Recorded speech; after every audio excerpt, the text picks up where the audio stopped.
Bien, continuamos atentos todos. Estamos desarrollando lo que corresponde los temas de la tesis, ¿no? Por ejemplo, con todas las características, los detalles, los pormenores que deben tener cada uno de estos capítulos, con las cuales ya en las primeras horas hemos podido ya explicar los tres capítulos anteriores. Hoy ya vamos a ver el capítulo 4 y luego vamos a entrar ya a revisar los trabajos y darles la tarea correspondiente para que puedan presentar al finalizar la clase. Por ejemplo, los resultados estadísticos que están observando en la pantalla son producto del procesamiento de datos de las informaciones que ustedes han recabado en la población de estudio, ¿no? No directamente en la población, sino en la muestra representativa. Según nos indican los teóricos, que los resultados podemos obtener en función de la muestra representativa. ¿Por qué razones? Porque si nosotros entramos a toda la población, a veces, eh, a veces dificulta lograr un resultado óptimo, ¿no? Entonces, los teóricos recomiendan de que para las investigaciones debemos utilizar los resultados de una muestra, ¿no? Planteada en la metodología. Por ejemplo, alguien dice, mi muestra representativa es 50 unidades de análisis. Ya, muy bien. Sobre esas 50 unidades de análisis pueden hacer sus resultados estadísticos.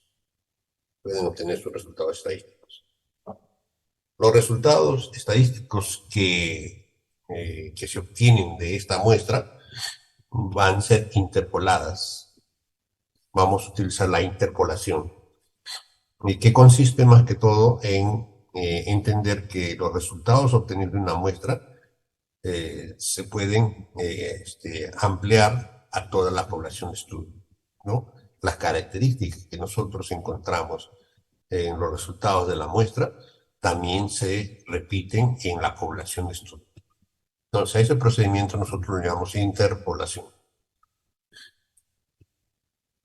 Entonces, por otra parte, ustedes tienen que saber qué es la estadística, ¿no?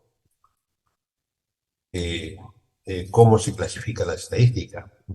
La clasificación está en dos campos amplios, que son la descriptiva y la inferencial.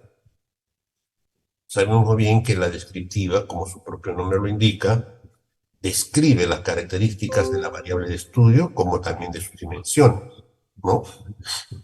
Y eso es su propósito, su objetivo. Y otra inferencial, también entendemos que la estadística inferencial está orientada, más que todo, a probar la validez de las hipótesis. Hubo un alumno que me planteó en la estadística inferencial los objetivos de la investigación. Entonces, los objetivos no podemos plantear en estadística inferencial porque en los objetivos no lo vamos a validar, ¿no? Lo validamos a quiénes, a las hipótesis. Vamos a probar la validez de las hipótesis a través de las diferentes técnicas que existen en las inferencias.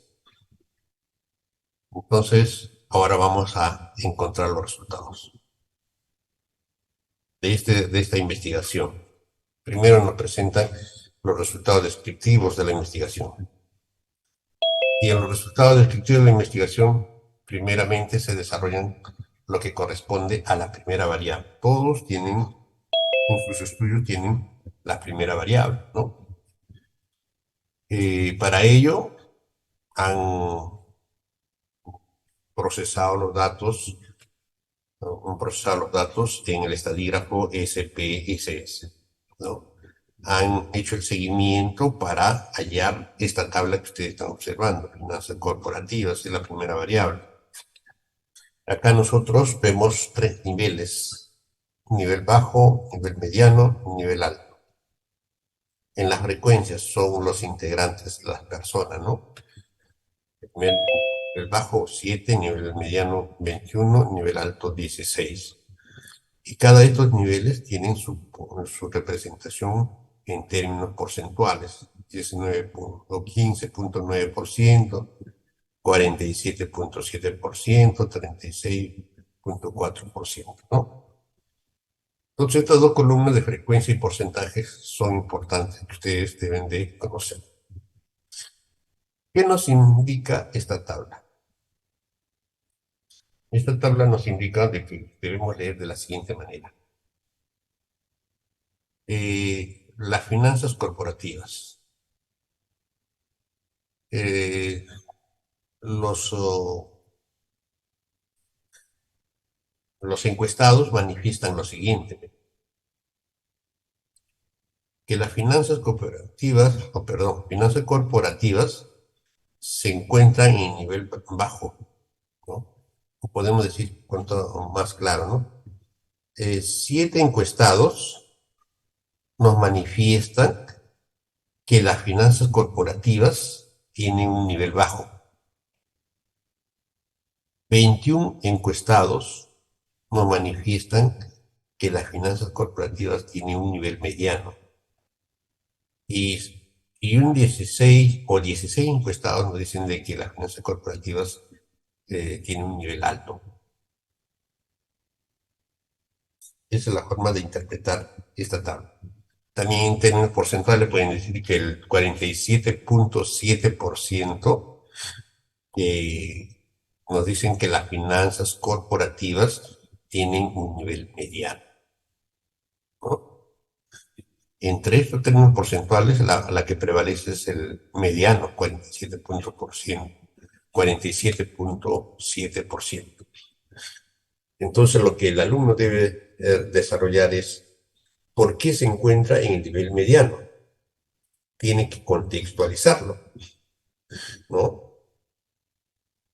De repente el jurado le dice: muy bien, usted nos está indicando de que el 47.7% de los encuestados nos dicen que la finanza corporativa está en nivel mediano. ¿Puede usted contextualizarlo? Cuando usted tenga que contextualizarlo, necesariamente tiene que decir eh, las razones, ¿no? ¿Cuáles son esas razones que prevalecen ese nivel de la variable uno? Entonces, la contextualización va a estar en función de cada una de las variables. Todos no van a tener la misma contextualización, ¿no? O su realidad de cada una de las variables. En las finanzas corporativas podrán ser, por ejemplo, eh, eh, puede existir, de acuerdo a este estudio, este, que no hay liquidez.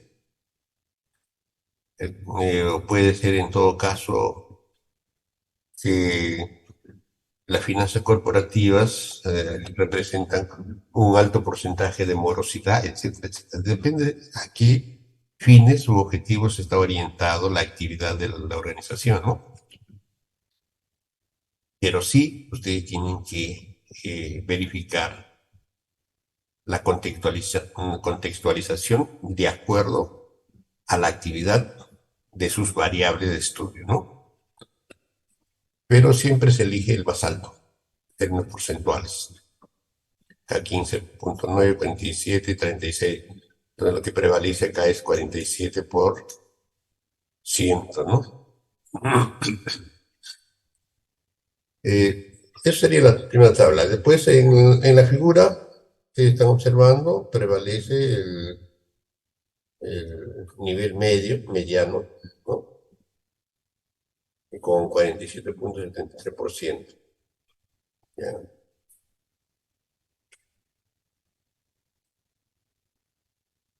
Luego vamos a ver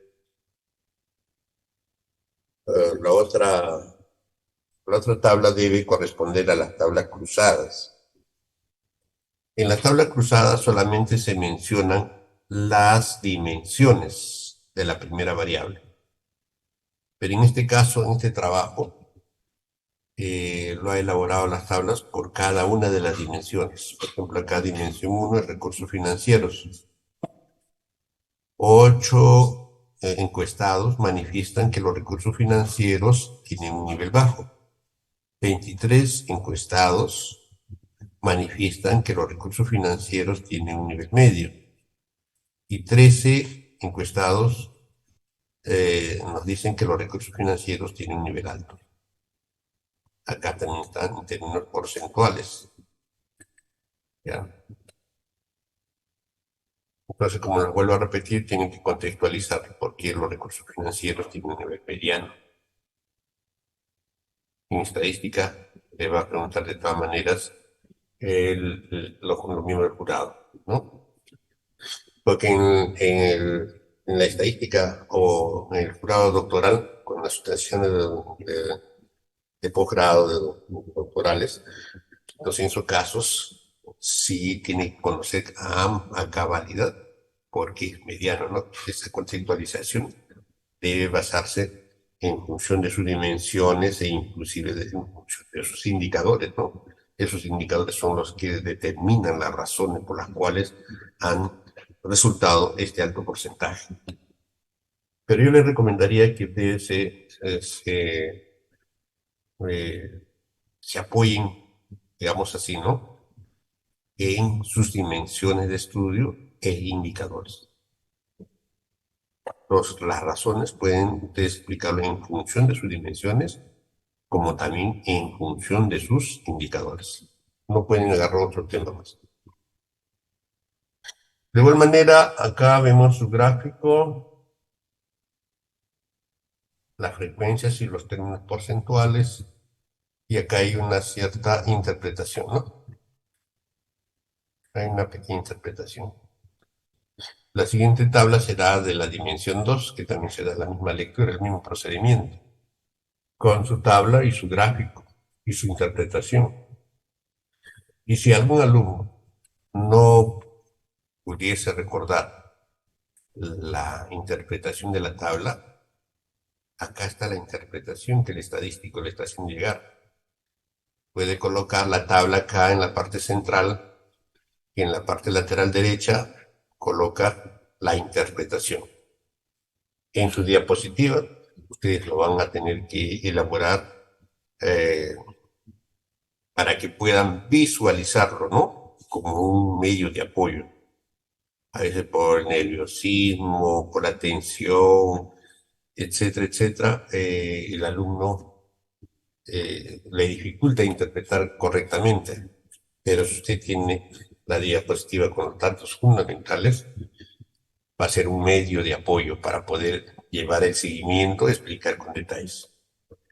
Es una recomendación, pero el alumno puede utilizar su estrategia, ¿no? Una estrategia. De igual manera, acá está desarrollando su dimensión 3, su tabla y su gráfico y su interpretación. Después entra a la segunda variable, la estadística descriptiva de la variable 2, que es gestión empresarial en este caso, ¿no? ¿Qué desarrolla? Desarrolla su tabla, su gráfico y su interpretación acá. Acá no debe colocar nota, acá debe colocar interpretación.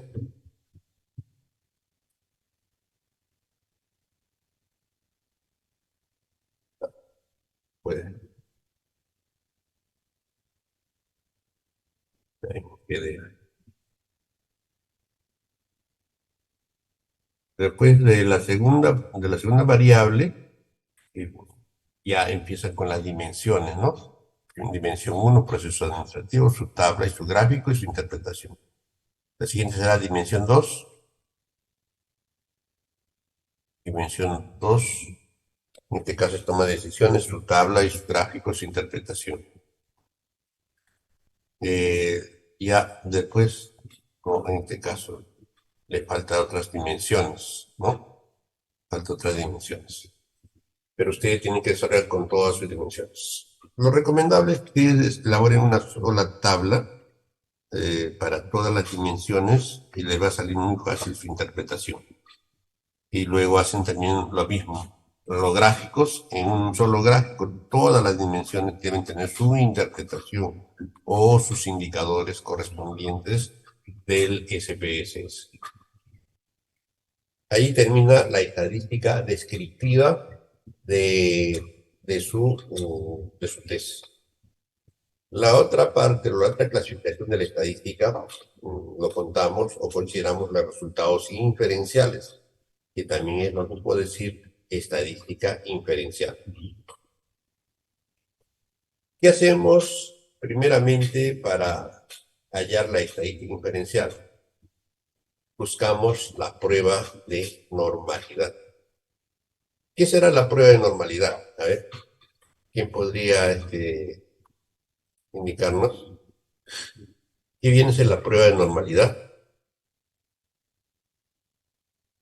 Alguien que ya desarrolló su tesis.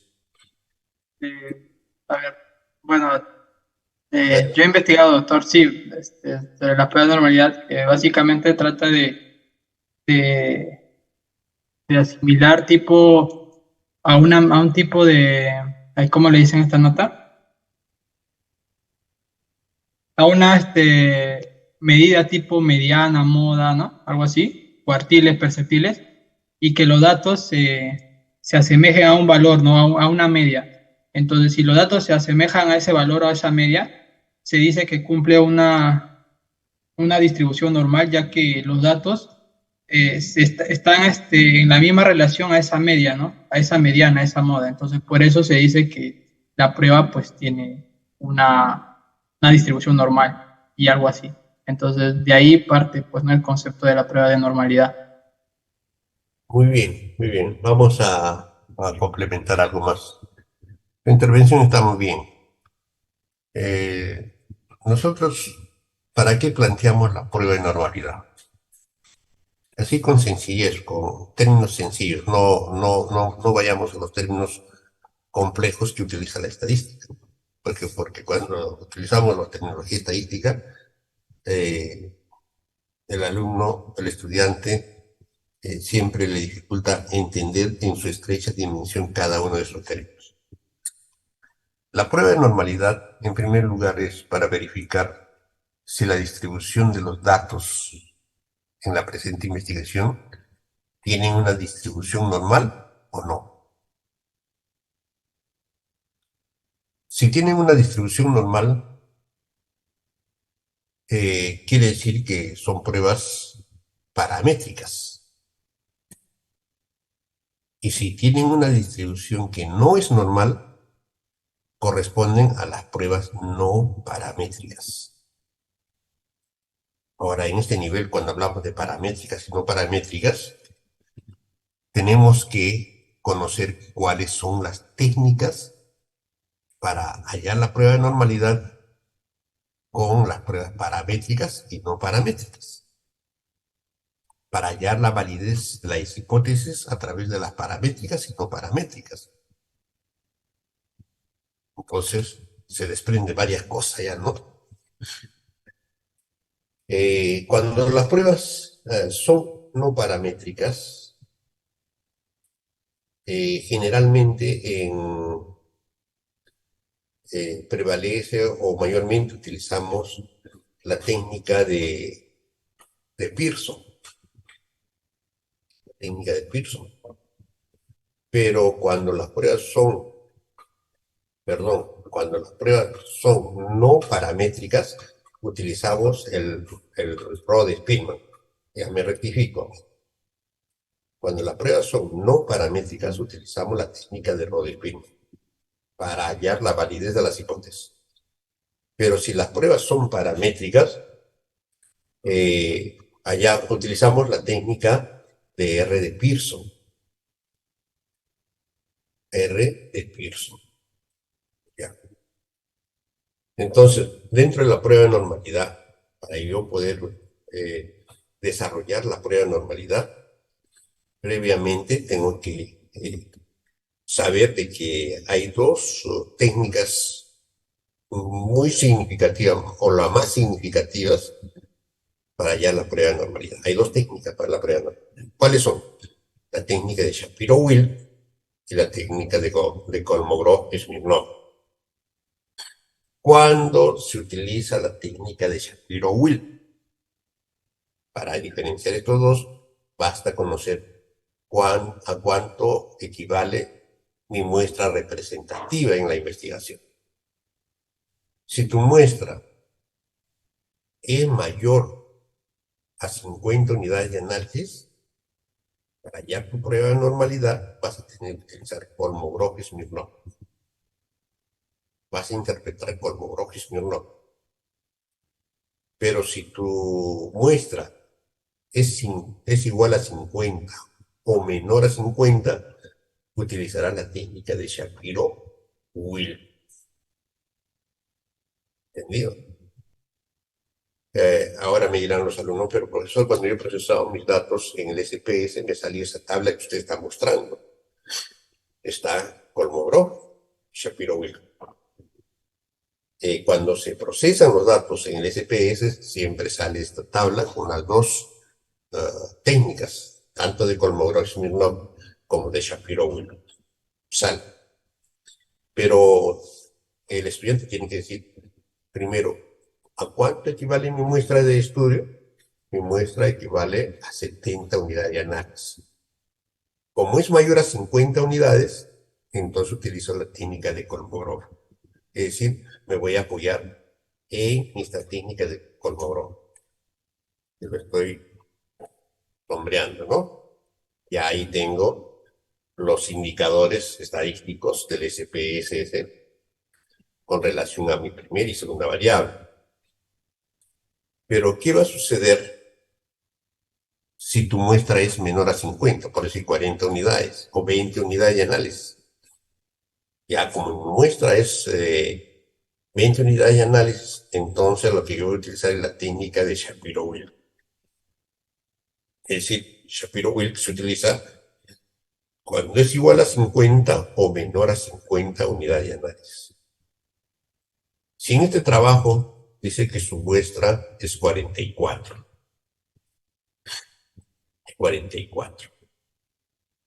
¿cuál de estas columnas tendrá que utilizar esta investigación?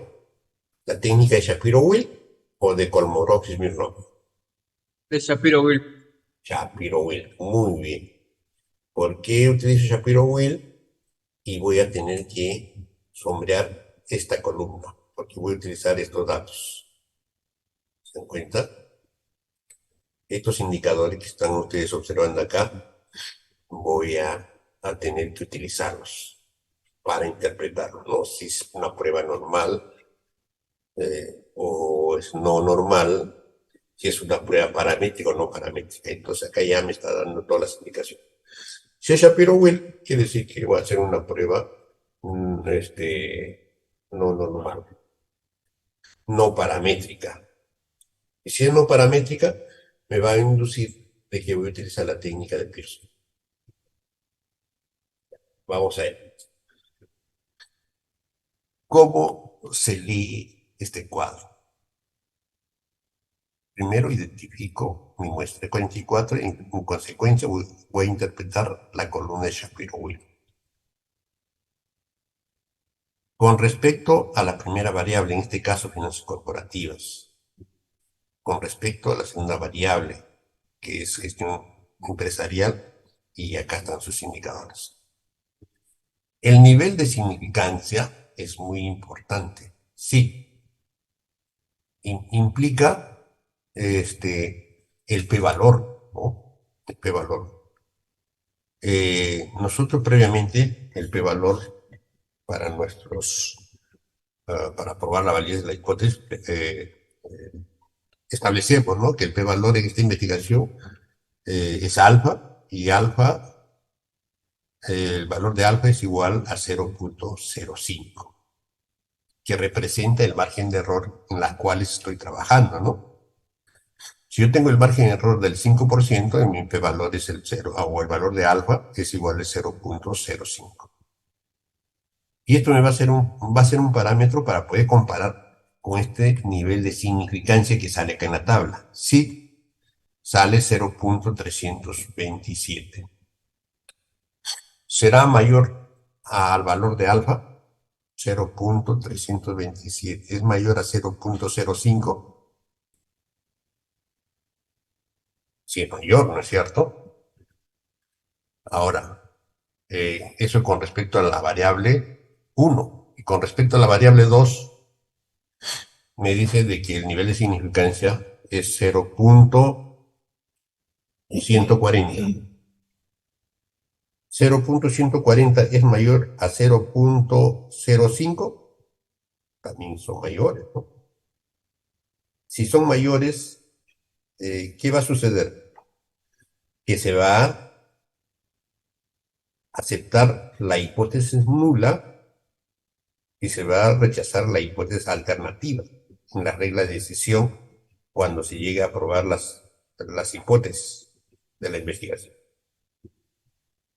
Por esa razón salen esa decisión, ¿no? Si no, no tendrían significancia, pero eso es sin significancia. ¿Ya? Entonces vamos a entrar ahora a la interpretación de esta. De acuerdo a los resultados de la prueba de normalidad, en este caso, el de Shapiro-Wilk, por ser menor de 50 las unidades de análisis, se tiene una significancia para la variable 1 de 0.327 y 0.140 para la variable 2, lo que indica que la prueba es normal y por lo tanto a la prueba de hipótesis corresponde una prueba paramétrica con el estadígrafo de R de Pearson, ¿no? Eso es lo que ya habíamos mencionado, por el hecho de presentar niveles de cualificación. Luego entramos a probar la validez de la hipótesis general, no del objetivo general, porque hay algunos trabajos que he encontrado que me han planteado sobre los objetivos, sino tiene que ser sobre la hipótesis general. Pero para probar la hipótesis general, previamente yo escribo la hipótesis alternativa, o algunos lo llaman la hipótesis alterna. ¿Y quién es la hipótesis alterna? La hipótesis que nosotros hemos planteado en el capítulo Introducción. Nosotros inicialmente planteamos esta hipótesis, ¿no? General, que dice que existe relación directa y significativa entre las finanzas corporativas y la gestión empresarial en una empresa tal. Ya, si yo tengo ya la hipótesis alternativa, tengo que generar o redactar la hipótesis nula, que quiere decir H, que se representa por H sub 0. ¿Y qué representa la hipótesis nula? La hipótesis nula representa el opuesto de la hipótesis alternativa. Entonces, el opuesto de una afirmación es una negación, ¿no?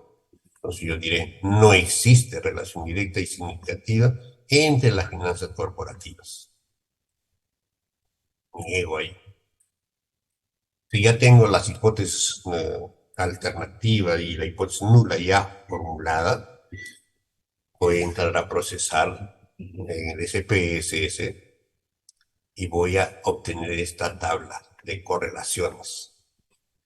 En este trabajo tiene un error porque al inicio no dijo influencias, ahora sale con correlaciones, ¿no? Sí, la influencia va a tener que modificarse. Y sale esta tabla con respecto a la hipótesis general. Porque en la hipótesis general dice, existe relación directa y significativa entre las finanzas corporativas y la gestión empresarial. Muy bien. A través de la correlación de Pearson, vamos a tener acá el nivel y el grado de correlación que existe entre estas dos variables. Dice que es 0.688. Y estos indicadores tienen el intervalo de 0 a la unidad. y vemos que es 0.688. También otra observación del SIG, que representa el SIG, nivel, la significancia, ¿no? ¿Cuál es la significancia? 0.00. ¿De cuántos integrantes de la muestra? N, el número de integrantes de la muestra, son 44. Ya. Teniendo estos datos, yo ya puedo inferir. Tiene un nivel de correlación. Vamos a leer acá la interpretación. De acuerdo al análisis de la correlación de R de Pearson, se tiene una correlación positiva moderada. Así se interpreta esta, el 0.680. Tiene una correlación, existe una correlación positiva moderada. Por eso R es igual a 0.688. Y una significancia bilateral acá, de 0.000. ¿Y esto qué quiere decir? Que es menor que alfa, menor que 0.05. En consecuencia, se rechaza la hipótesis nula, aceptando la hipótesis alternativa, por lo que evidencia que existe relación significativa entre las finanzas corporativas y la gestión empresarial en los trabajadores, etcétera, etcétera, ¿no?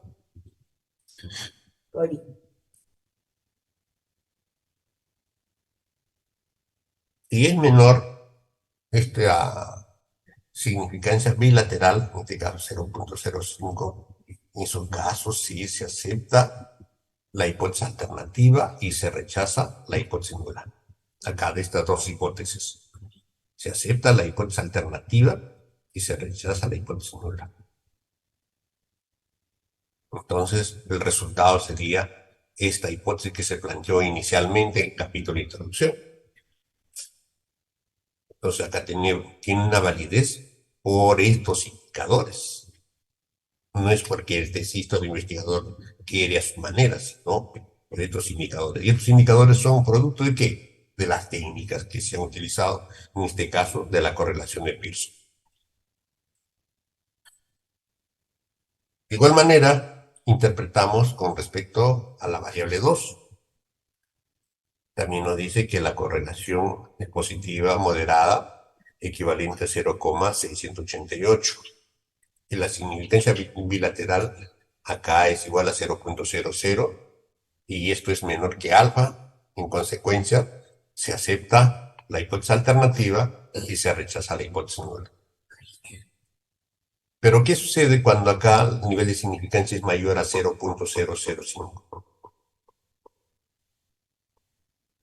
Se rechaza la hipótesis alternativa, se acepta la hipótesis nula. Y si acepta la hipótesis nula, quiere decir que en este trabajo no existe relación directa y significativa entre las finanzas corporativas y la gestión empresarial. No existe relación directa. Entonces, profesor, ¿qué sucede? Mi investigación se cae, o está mal elaborado, mal estructurado. Es el producto de los informantes, de los instrumentos de investigación que tú has elaborado y tu base de datos y has procesado, y esos son los indicadores, y esos son los resultados, y esa es la interpretación. Entonces, ¿qué hemos hecho? Previamente, a través de la prueba de normalidad, nosotros hemos seleccionado las, las condiciones en cada uno de los parámetros y luego hemos establecido las reglas de decisión en qué caso vamos a aceptar la hipótesis alternativa y en qué casos vamos a rechazar en función del alfa, ¿no? El nivel de significancia. En este caso, ya probamos la validez de la hipótesis general. ¿Qué hemos hecho? Escrito la hipótesis alternativa, hemos formulado la hipótesis nula, hemos procesado y obtenido la tabla de estas variables a través del SPS en donde muestran los indicadores por cada una de las variables. El nivel de correlación y el nivel de significancia bilateral. Y nos ha servido para poder aceptar o rechazar esta hipótesis general. Y se va a hacer lo mismo con las hipótesis específicas, mira. A ver, pregunto, si me están escuchando. Quiero una respuesta contundente. La pregunta 1 sería, la hipótesis específica 1, alternativa, dice, existe relación directa entre recursos financieros y la gestión empresarial. ¿Cuál sería la hipótesis nula? El opuesto, ¿no? No, no existe. No existe relación directa entre los recursos financieros y la gestión empresarial. Para ello, ¿qué voy a hacer? Voy a procesar mis bases de datos y establecer las correlaciones que se dan entre esta dimensión con la variable 2. Proceso y me sale esta tabla. Mira. Toda esta tabla que estoy sombreando. En esa tabla, ¿qué es lo que tienen que observar? Lo que tienen que observar es la correlación de Pearson, ¿no? Esto es lo que voy a sortearlo. Y tengo que verificar e identificar inmediatamente la significancia bilateral. En la primera diré que existe una correlación positiva, pero baja, porque se acerca más al cero ese valor.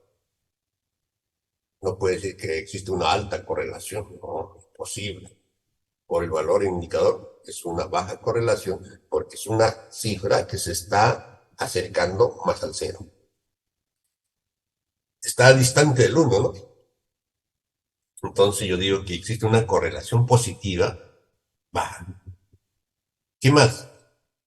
Que la significancia bilateral es 0.08. Como esta significancia es menor a 0.05, entonces, ¿cuál va a ser la regla de decisión? ¿Se acepta la hipótesis alternativa o se acepta la hipótesis nula? Entonces, de acuerdo, cuando es menor a 0.05, se ha dicho que se acepta la primera hipótesis específica alterna, es decir, se acepta la hipótesis alternativa. No, muy pocos utilizan los teóricos alterna, a veces nos facilita, no decir alterna, pero los teóricos utilizan la hipótesis alternativa, es lo correcto. Entonces, en este trabajo hay un error acá en decir alterna, por lo normal es alternativa.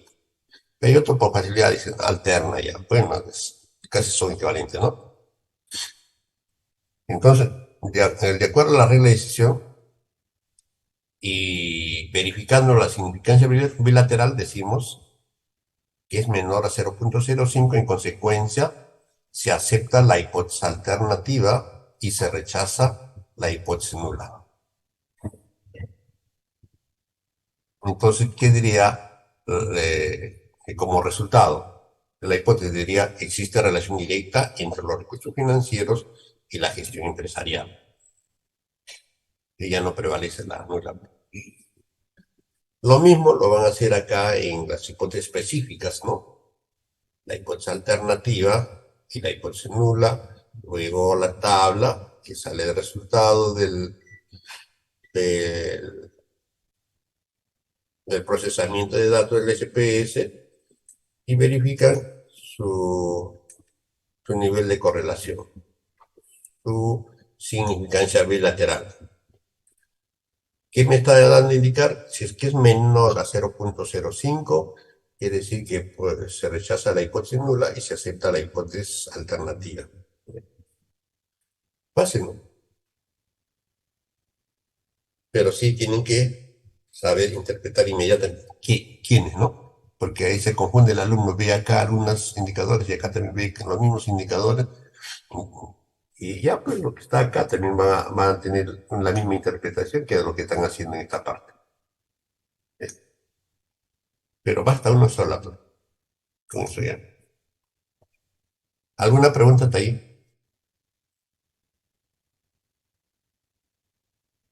Profesor, disculpe, Adelante. ¿no podría facilitarnos ese Word, por favor? Ya, pero tiene un costo. No se asuste, no se asuste. Lo voy a habilitar, ¿ya? Lo voy a habilitar. Aunque Pero prefiero que nos comparta por WhatsApp. ya, lo voy a compartir con ustedes. Tengan presente de que hay muchos estadísticos. Los mismos alumnos a veces no lo desarrollan la estadística, sino lo mandan preparar con estadístico porque le ofreció unos centavos, unos soles, ya para que salir bien, mejor lo mando a hacer con un estadístico. A veces el estadístico utilizan modelos, ¿no? Modelos de representación de los informes. A veces no utilizan este modelo.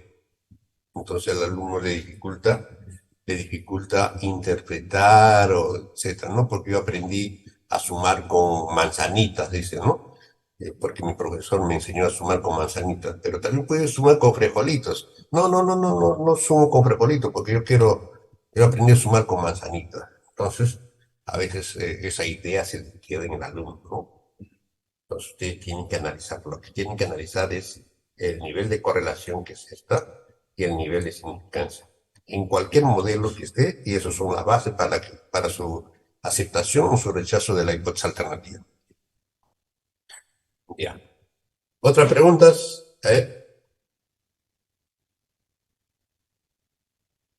¿No hay preguntas?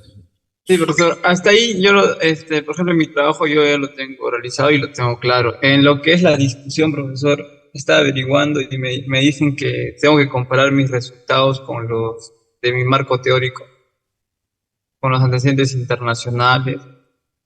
Ah, sí, sí, sí, sí, sí. Eso es la duda que tenía. Ya. Para la discusión, vamos a entrar a la discusión. ¿Quieren hablar de la discusión? Depende de ustedes. Sí, profesor, por favor, es lo que me falta. La discusión. La discusión no es para ponernos a discutir alumno-docente ni docente-alumno, ¿no? Sino algo similar. Acá en la investigación, ustedes saben que en el marco teórico hemos mencionado nuestros antecedentes nacionales e internacionales. ¿Para qué se citó esos antecedentes nacionales e internacionales? Para poder hacer un análisis comparativo en la etapa de la discusión de la tesis. Es decir, en el capítulo 5 de discusión, ahí voy a hacer el análisis comparativo de mis antecedentes que he mencionado en el marco teórico con los resultados o hallazgos, también lo llamamos, de la presente investigación. Es decir, los resultados de su tesis. ¿Esto qué implica? La discusión es un análisis comparativo. Si yo voy a hacer un análisis comparativo, tengo que saber qué parámetros tiene cada uno de los antecedentes de la investigación. Cuando yo digo parámetros, me estoy refiriendo, por ejemplo, en un antecedente, qué es lo que he podido mencionar en el antecedente. Ah, muy bien, he identificado las variables de estudio, que son los mismos de la presente investigación de esta tesis. Muy bien, es un parámetro. Entonces, si todos tienen la misma variable, yo puedo comparar, ¿sí o no? Porque yo no puedo comparar un libro con una lámpara, porque no tienen los mismos parámetros, ¿sí o no? Tienen que ser la misma condición todos, ¿no? En este caso, los antecedentes son tesis, y lo que está desarrollando también es una tesis. En esos parámetros también se mencionó o se mencionaron el objetivo de esa tesis, del antecedente. ¿Cuál es el objetivo? ¿Cuál fue su objetivo? ¿Cuáles fueron las metodologías que utilizó esa tesis? porque queremos ver, ¿no? Si de repente es una investigación aplicada y acá de repente alguien dijo, no, esta es una investigación básica. También son parámetros que pueden comparar y discutir acá. Y más que todo en los resultados estadísticos, ¿no?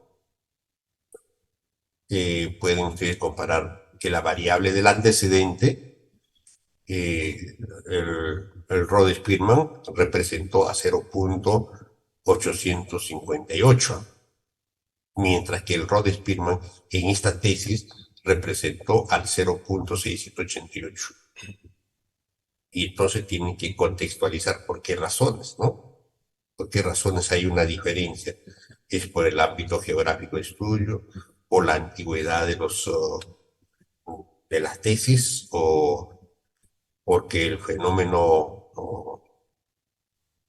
social es distinto? Es decir, ustedes van a tener que discutir por qué razones hay esa variabilidad en esos parámetros. Por eso yo he dicho bien claro. Pongan ustedes la metodología, los resultados, la discusión y el aporte de esa tesis a la presente.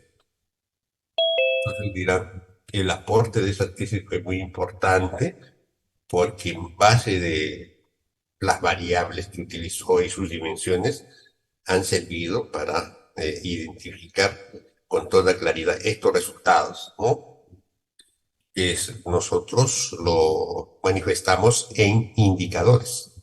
Por eso tienen cierta relación los indicadores o son iguales o son similares de acuerdo a lo que ustedes están observando. Entonces, en esencia, la discusión consiste en hacer un análisis comparativo de los parámetros de nuestros antecedentes con los hallazgos que estoy obteniendo en esta investigación. Ahora sí ya tienen los hallazgos, porque ya tienen los resultados. Ya. Y esto lo van a realizar, esa comparación de dichos parámetros, tanto con el antecedente 1, con el antecedente 2, con los 5 antecedentes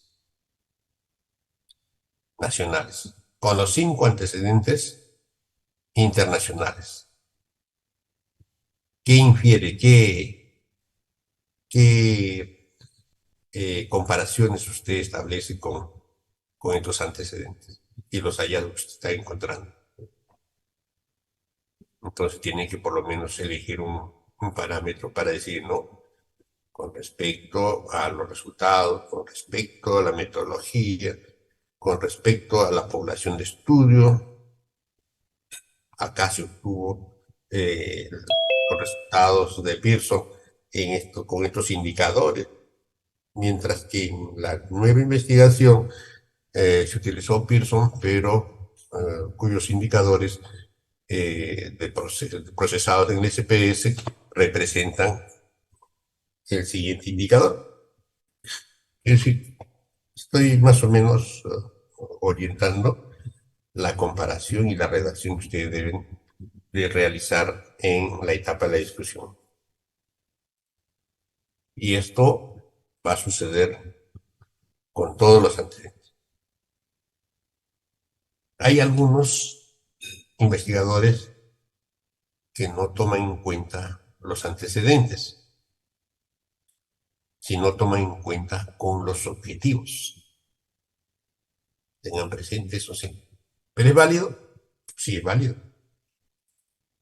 Entonces yo, por ejemplo, voy a hacer una comparación con los objetivos planteados en esta tesis. Y lo mismo con mis antecedentes. En esos casos hay algunos que solamente seleccionan en los antecedentes las conclusiones más representativas. Así le dice su profesor, ¿no? Mencione solamente las conclusiones a las que arribó esa tesis o este investigador, las más resaltantes, las más importantes. Y ese es su parámetro y en base de eso discuten con respecto a sus objetivos, ¿no? Entonces también existen y es válido, es válido. Pero yo generalmente,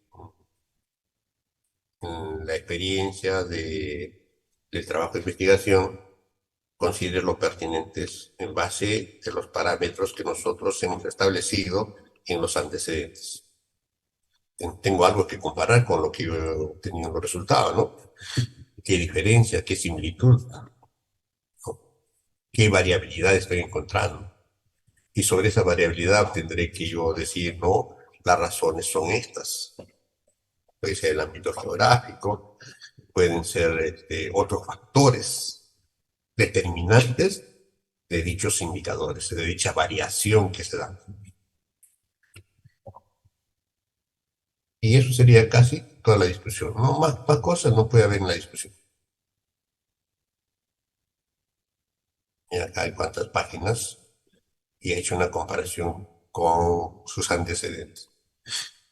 También ha planteado el primer objetivo específico del PNED, ¿se da cuenta?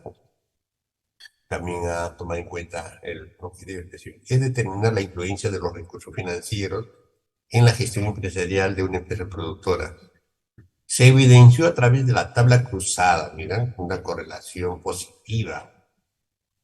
Baja R igual a 0.393 y una significancia bilateral, la misma que es menor a 0.05, aceptando la primera hipótesis de investigación específica alterna, demostrándose que existe relación significativa. El análisis del segundo objetivo específico, también válido, ¿no? Tercer objetivo específico. No se debe dejar de lado la investigación realizada por Atrash 2018. Allá esas son las conclusiones, casi ya finalizando la discusión, ¿no? Inclusive también definido las finanzas corporativas según Rodríguez Aranday 2017 como un conjunto de atribuciones relacionadas exclusivamente a la adquisición de dinero, ¿no? También acá hace mención de las definiciones. Pero ya no sería pertinente la definición. Bien, en función de los hallazgos y los antecedentes, o bien en función de los objetivos general y específico, ¿no? Y luego nos iríamos a las conclusiones. Las conclusiones se establecen en función de nuestros objetivos. En la investigación ustedes se han propuesto lograr una meta, ¿no? ¿Cuál es? Lograr el objetivo general y los objetivos específicos. Entonces, si yo tengo 3 objetivos específicos de la general, forman 4 objetivos. Esos 4 objetivos quiere decir que yo debo formular 4 conclusiones. La primera conclusión en relación al objetivo general. La segunda conclusión en relación del primer objetivo específico. La tercera conclusión con relación al segundo objetivo específico y así sucesivamente, hasta completar los 4 objetivos, ¿no? Primera conclusión, segunda, tercera y cuarta conclusión. Redacto en un modelo. Pueden utilizar estos modelos. Lo voy a subir al WhatsApp del grupo. Todos van a tener acceso para poder lograr estos resultados. Luego vemos las recomendaciones. Las recomendaciones parten pues, de las conclusiones. La primera conclusión, redactada ustedes lo leen acá, ¿cuál sería la recomendación? ¿Y a quién van a recomendar, no? ¿Será al gerente? ¿Será al titular de la empresa? ¿Será al gerente? O tal vez será a una determinada área, al responsable del área de finanzas, por ejemplo. Podría ser en este trabajo, ¿no? La segunda recomendación va a responder a la segunda conclusión de la tesis. La tercera va a generar la tercera recomendación. ¿Ya? Y eso sería todo. Las recomendaciones no me vayan a elaborar, no, yo trabajo ya 10 años en esta empresa y como tal conozco el teje y el maneje de la empresa. Entonces yo voy a recomendar porque tengo una vasta experiencia, ¿no? Pueden tener su vasta experiencia, pero esto tiene que haber sistematización acá en la investigación. Con eso estaríamos finalizando y dando por concluido la tesis, ¿no? Miren, una clase como les he salteado todo. Y me han entendido con facilidad porque realmente ya hemos tratado tantas veces los temas, ¿no? Luego sus referencias, así como está acá, de acuerdo a Norma Zappa. Yo les recomendaría que todo lo conviertan con letras negras. Es decir, hay algunos enlaces que vienen de color azul, ¿no? Y eso transformen en negras, negritas, así como están acá. Los anexos. Los anexos son las evidencias de la investigación. ¿Qué evidencias tiene? El anexo 1. Luego viene la matriz de operacionalización. Acá debe decir matriz de operacionalización. Y en el otro caso de cualitativo, de matriz de categorización, de la categoría 1 y categoría 2. Ya ustedes ya saben manejar esto. También tienen que elaborar su matriz de consistencia. El título de su tema, luego el problema general y sus específicos, objetivo general y los específicos que ya ustedes tienen redactado, lo trasladan acá, no lo copian, lo pegan. También las hipótesis. ¿Qué más se observa acá? La variable 1, variable 2, sus indicadores. Otros lo consideran también las dimensiones, pero si quieren, lo pueden considerar, si no, no. Indicadores, los ítems, ustedes han formulado sus preguntas, la metodología, ¿no? Acá va, mira, la metodología que se ha utilizado. Luego, el anexo de la confiabilidad mediante el alfa de Cronbach. Ustedes como han podido procesar los datos en el SPS y tienen la tabla del alfa de Cronbach con relación a la primera y segunda variable, también hay un baremos para asignarle el valor, ¿no? O la interpretación a cada indicador que se obtiene en el SPS. Cuando el indicador está de 0.81 a 1.00, se dice que existe altamente confiable, ¿no? ¿Quién es altamente confiable? El instrumento de investigación. Quiere decir que el instrumento que tú estás formulando tiene altamente confiabilidad. Es altamente confiable. Pero si tiene un indicador de 0.61 a 0.80, dirás tiene una confiabilidad media o aceptable, ¿no? De 0.41 a 0.60, poco confiable. 0.21 a 0.40 requiere mejoras. De 0.00 a 0.20, demasiado bajo. Es decir, es un instrumento no confiable. Si no es confiable, no te da la garantía para obtener los resultados de investigación. Te quedaría reestructurarlo o mejorarlo, tus instrumentos. Y esas son las tablas, ¿no? Estas son las evidencias. Mira, acá el alfa de Promes resulta 0.803, a 943, altamente confiable el instrumento. También niveles de coeficiente de correlación bilateral de Pearson. Ustedes saben que sale la tabla de Pearson y puede salir estos indicadores. Para esas tablas de la prueba de las hipótesis se plantea niveles de correlación, ¿no? Estos valores comprendidos en el intervalo de -1 al 1. Del -1 al 1, el intermedio será 0, ¿no? El medio. Después del 0 a la izquierda son todos los valores negativos. Del 0 a la derecha son valores positivos.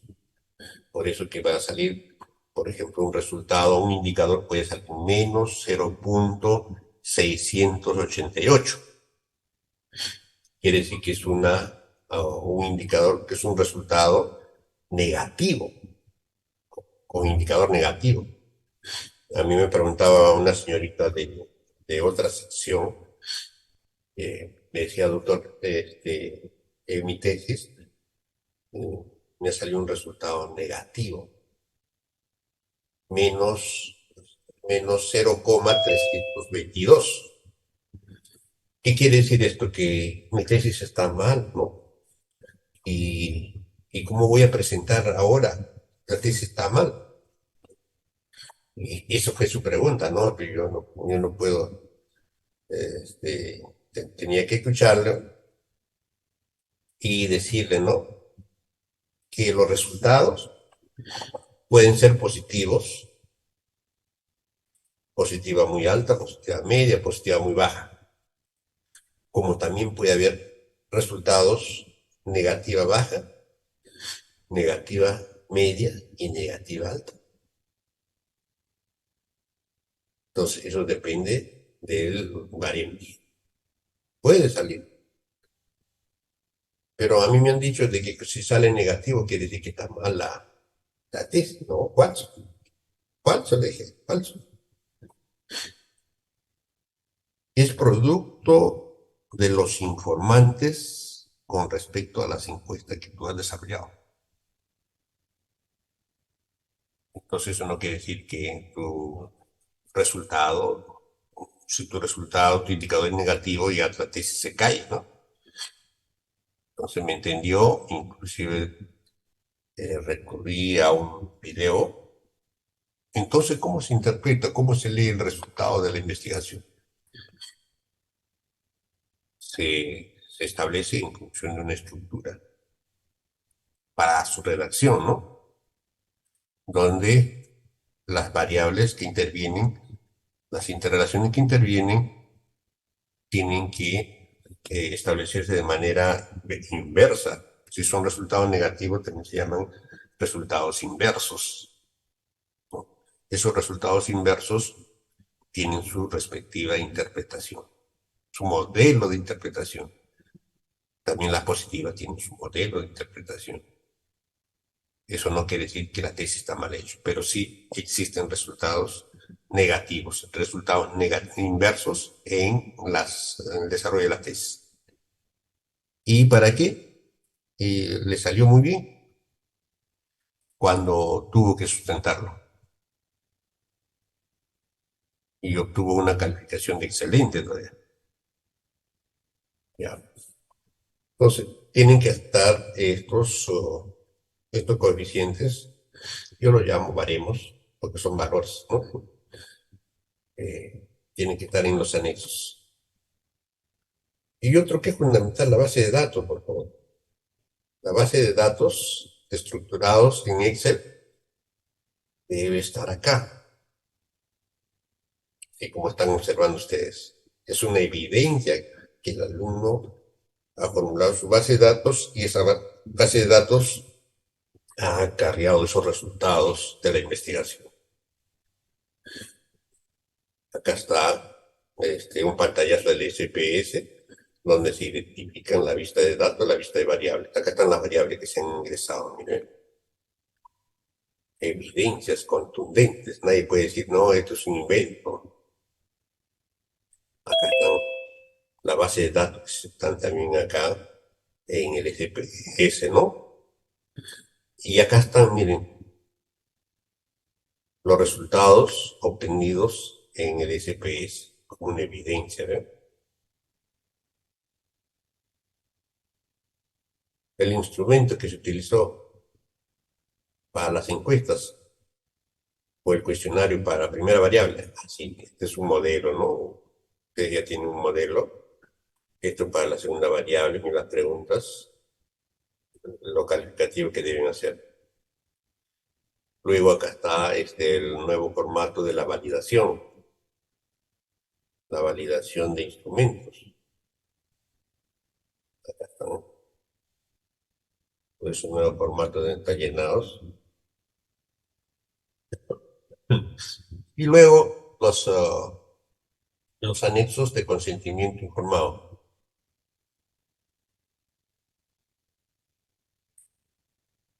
Autorización de publicación en repositorio institucional, ¿no? Están los formatos. Dictamen del comité de ética, creo que no le correspondía a ustedes, porque ya ustedes tienen dictamen. Resultado de Turnitin. Esta declaratoria de autenticidad ya no creo. No es necesario. Y eso sería todo, ¿no? A ver, preguntas.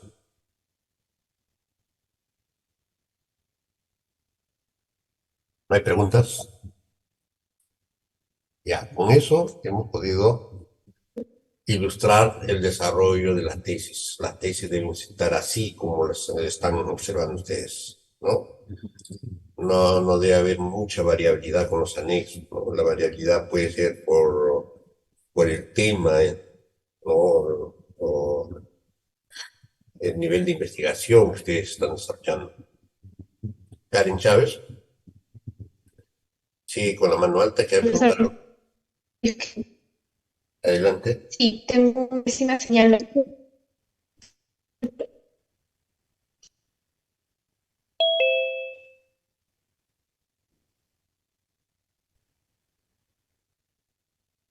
Eso, mi compañera Karen Chávez me mencionó que tenía, bueno, que su internet está inestable, ¿no? Que por eso se iba y salía del Zoom, pero que por favor la considere en la lista. En la asistencia, Profesor, perdón. disculpe, a mí también me podría considerar en la lista, entré un poquito tarde. Llegaba a clase solamente la salida nada más. No, profesor, estoy opinando en la clase también. Sí, sí, ya lo creo. Ya, no se preocupen de la asistencia porque la asistencia no va a resolver nada. Lo que me interesa a mí es que ustedes aprendan de lo que nosotros, lo poco que estamos explicando, ¿no? Que son básicos e interesantes para poder resolver los casos. Me preocupa más que todo la sustentación de ustedes. Ahora van a medirse ante los miembros del jurado. Ya la próxima semana va a salir no, en la próxima semana no, sino entre hoy y mañana están estructurando los miembros del jurado. Entonces, la próxima semana ya ustedes deben conocer quiénes son los miembros del jurado y prepararse, ¿no? Las preguntas. Yo les voy a formular por lo menos 100 preguntas con respuestas para que ustedes puedan prepararse para la sustentación. Y cuando vayan a la sustentación, yo verdaderamente los voy a felicitar a todos, los que logran un resultado por excelencia. Y tienen esa capacidad, porque yo ya los he medido en este primer parcial que ustedes han dado. Hay alumnos que tienen muy buena predisposición para presentar sus trabajos, e inclusive el contenido y el nivel que ustedes están presentando, que con facilidad se les puede declarar o calificar con el nivel de excelencia. El nivel de excelencia, si algún alumno logra el nivel de excelencia, implica de que vamos a transformar esa tesis también a un artículo científico.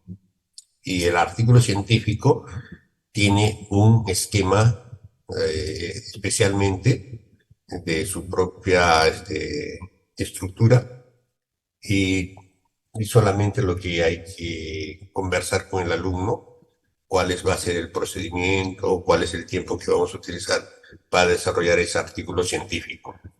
Y luego registrarlo en una revista indexada, ¿no?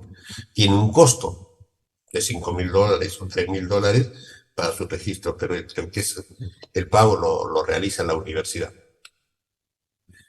Entonces, todo esto vamos más adelante averiguar y al mismo tiempo darle el tratamiento correspondiente a los resultados por excelencia.